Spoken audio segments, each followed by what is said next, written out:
The lesson from today's scriptures is always be prepared for the coming of tomorrows.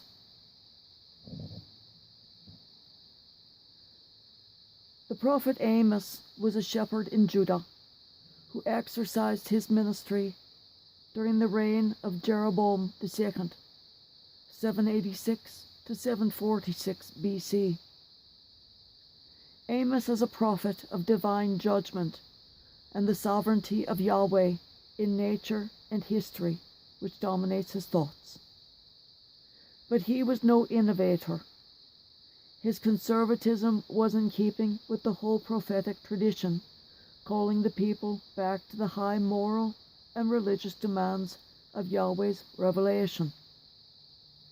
Amos knew that divine punishment is never completely destructive.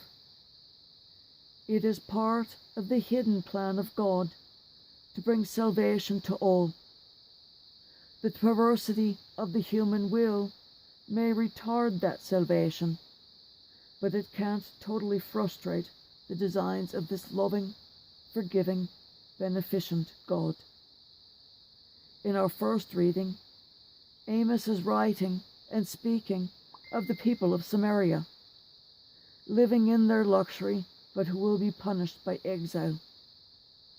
They failed to learn the lessons of the people of Kelna, Hamath, and Gath, who had been destroyed or exiled previously at the approach of the powerful and warlike Assyrians.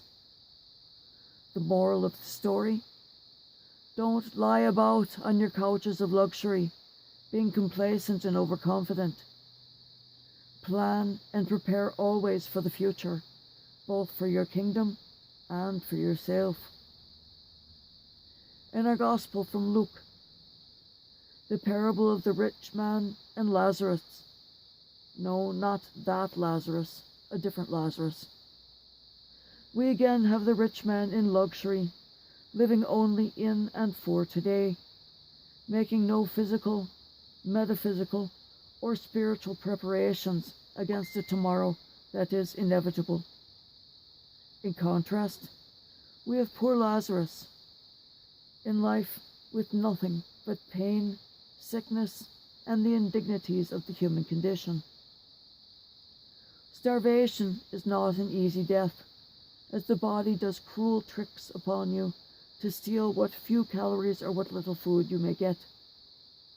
Had Lazarus received those scraps from the rich man's table, it would have killed him. Those who are starving have, if given solid food, the very great risk of dying of something called a refeeding syndrome, which is the body rejecting the new food so that the person becomes ill, and then the body literally starts to consume itself because the food is richer than the body. It can't tell the difference. They die within 72 hours of having reaching safety, but had there been a doctor trained in treating the starving, they would have been saved. For instance, the Indonesian cave boys in 2018 and the Peruvian miners in 2015 were all at great risk of this.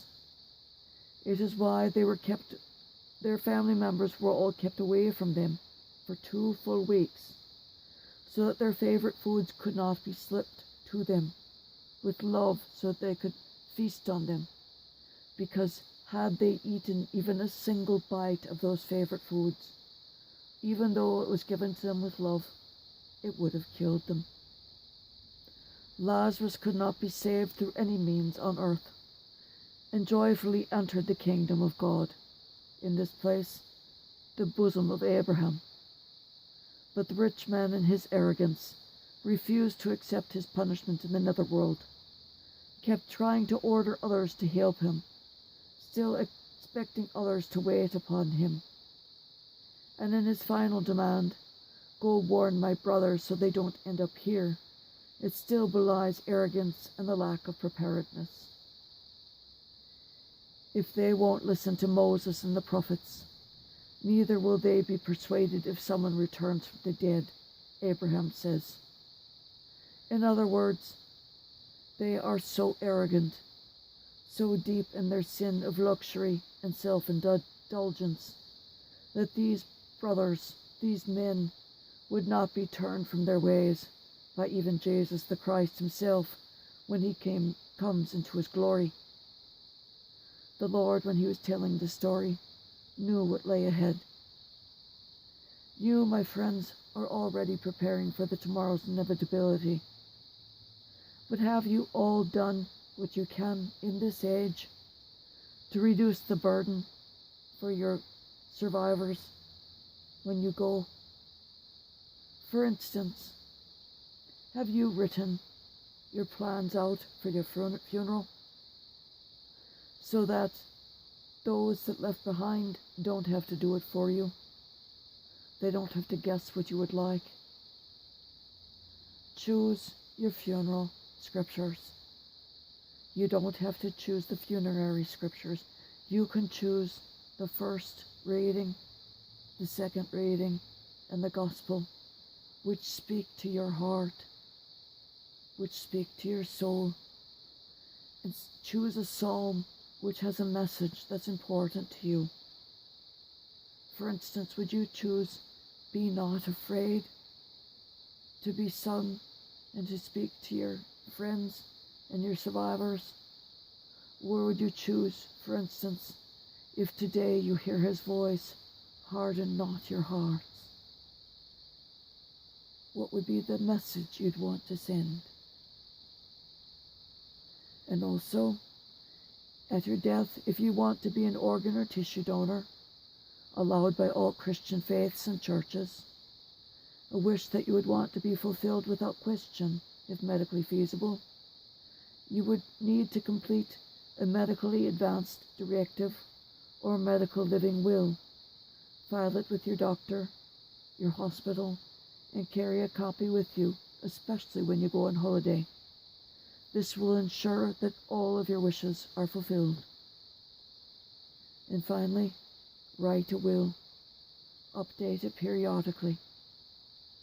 Include in that packet letters of love and messages to each person inside.